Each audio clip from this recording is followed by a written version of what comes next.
সুবোধ চক্রবর্তী, যিনি একাধারে বর্তমানে উত্তর দমদম পৌরসভার ১৯ নম্বর ওয়ার্ডের পৌরপিতা, প্রাক্তন পৌরপ্রধান, সর্বোপরি যিনি সুখ্যাতি লাভ করেছেন তাঁর পৌরাঞ্চলে বিভিন্ন মনীষীর মূর্তি স্থাপন করবার জন্যে। স্থাপন করেছেন অমর একুশে উদ্যানও। তারই ধারাবাহিকতায় খলিশাকোটায় আরও একটি অব্যবহৃত মাঠকে সংস্কার করে নাম দিয়েছেন সম্প্রীতি উদ্যান।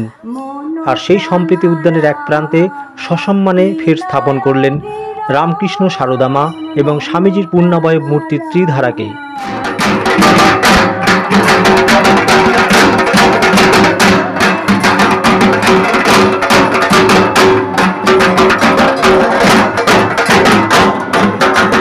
২৪শে মার্চ দোল পূর্ণিমার আগের সন্ধ্যায় এক অরাজনৈতিক আধ্যাত্মিক অনুষ্ঠানের মধ্য দিয়ে ত্রিমূর্তির আবরণ উন্মোচন করেন দমদমের বিদায়ী সাংসদ অধ্যাপক সৌগত রায়।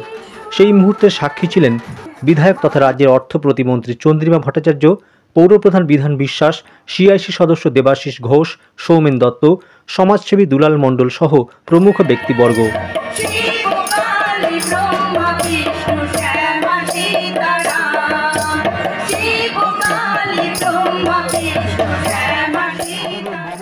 মূলত ১৯ নম্বর পৌর ওয়ার্ড কমিটির তত্ত্বাবধানে নির্মিত এই ৩ মনীষীর মূর্তির আবরণ উন্মোচন অনুষ্ঠানকে ঘিরে অঞ্চলের অধিবাসীদের মধ্যে বিপুল উৎসাহ উদ্দীপনা দেখা যায়। গানে কবিতায় মুখরিত সেই সন্ধ্যায় রাজনৈতিক ব্যক্তিত্বদের উপস্থিতিতে একটি অরাজনৈতিক অনুষ্ঠান নিবেদন করবার জন্য সকলেই ওয়ার্ড কমিটিকে ধন্যবাদ জানান। যখন মন্দিরের সামনে দিয়ে যাই তখন যেমন হাত জোড় করি, মসজিদের সামনে দিয়ে যাই তখনও হাত জোড় করি, আমরা যখন গুরুদ্বারার পাশ দিয়ে যাই তখনও হাত জোড় করি, যখন গির্জার পাশ দিয়ে যাই তখনও হাত জোড় করি। এটাই তো শিখিয়েছেন এতগুলো মত, তাই অনেকগুলো পথ, সেই পথটাকে আমরা যেন সঠিকভাবে অনুসরণ করি। সুবোধ চক্রবর্তীর সভাপতিত্বে সমগ্র অনুষ্ঠানের সঞ্চালনা করেন সুমন চক্রবর্তী।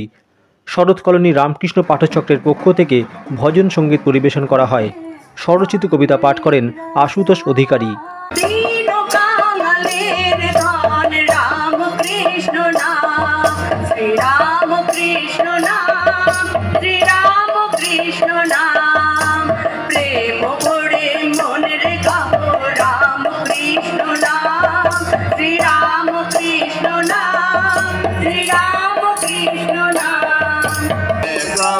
আমি জি শরণম, আমি জি শরণম, আমি জি শরণম, আরণ্যে জয় জয় রামকৃষ্ণ শরণম, রামকৃষ্ণ শরণম, রামকৃষ্ণ শরণম, আরণ্যে। তোমারে প্রণয়ী হে মাতা শারদা, এদিনের আঙ্গিনায় দাও তব আশিস, মম শিরে তুমি ঠাই দাও রান্না পায়। তোমাতে নিষ্ঠা যেন রয় মনে, এই আকিঞ্চন মোর, দূর করে দাও যত আছি গ্লানি, কালিমাদিত্য ভোর। এদিন প্রত্যেক বক্তাই প্রাত্যহিক জীবনে রামকৃষ্ণ, বিবেকানন্দ, সারদা মায়ের বাণীকে মেনে চলার পরামর্শ দেন। রমজান মাস উপলক্ষে একদিকে যেমন ইফতার চলছে, পাশাপাশি সম্প্রীতি উদ্যানে সর্বধর্ম সমন্বয়ের বার্তাও দেওয়া হয়। শরৎ কলোনির যে মহিলারা তারা এখানে গান করলেন, এই যে একটা কালের সময় গিয়ে মানুষের তখন এই জিনিসগুলোই ভালো লাগে এবং এদের পরিবেশনও অনেক ভালো থাকে।